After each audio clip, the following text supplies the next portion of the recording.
2026 marks a monumental occasion in the world of horology, the 100th anniversary of the Rolex Oyster, the world's first, in inverted commas, waterproof, in inverted commas, wristwatch. This groundbreaking design didn't just keep the time, it kept the water out, and with it cemented Rolex's reputation as the MacGyver of watchmaking, always ready to handle anything, even if that anything involved taking a dip in the pool. As this centenary approaches, there's a buzz about whether Rolex will celebrate by reissuing their iconic Oyster cushion case waterproof watch. Okay, that buzz may just be in my head, but with the recent release of the Perpetual 1908, it's like they're dropping hints bigger than a dropped anchor. Fingers crossed. If Rolex does reissue it, I'll be the first in line just as soon as I can figure out how the hell I can get onto that waiting list. The original Oyster case, introduced in 1926, was a real game changer, or should I say, it really made waves. Hans Wilsdorf, the genius behind Rolex, was known for his knack for spotting great ideas and then taking them as his own. So much so that I hear that the Swiss patent office had his name engraved on the door. But in all seriousness, the water-resistant screw-down crown wasn't Wilsdorf's invention.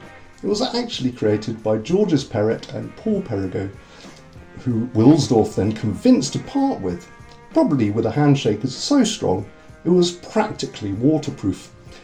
I've covered this in more detail in a previous video, and I'll leave a link in the description below.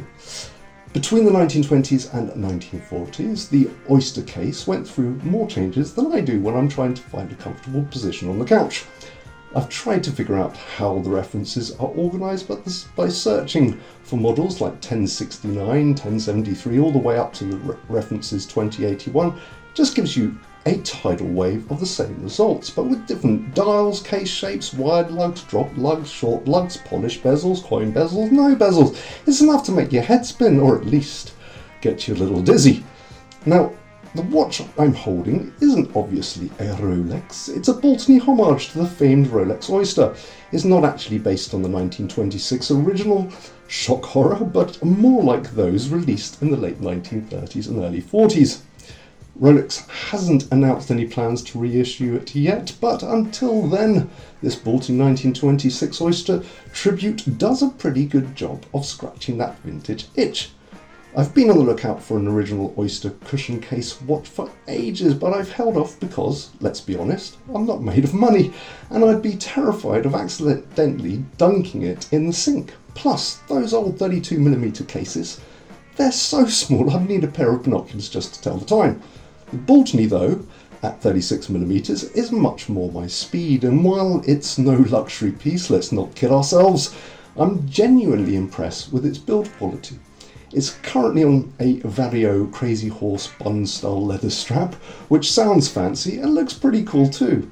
The leather strap it comes with is also surprisingly decent. The craftsmanship is top notch, from the case finish to the coin edge bezel and crown, as well as the applied indices, age luminescence with the white shadow outline and magnificent cathedral hands. Rolex did make very few black dial versions of the Oyster back in the day, but I don't think they ever made a two-tone one like this.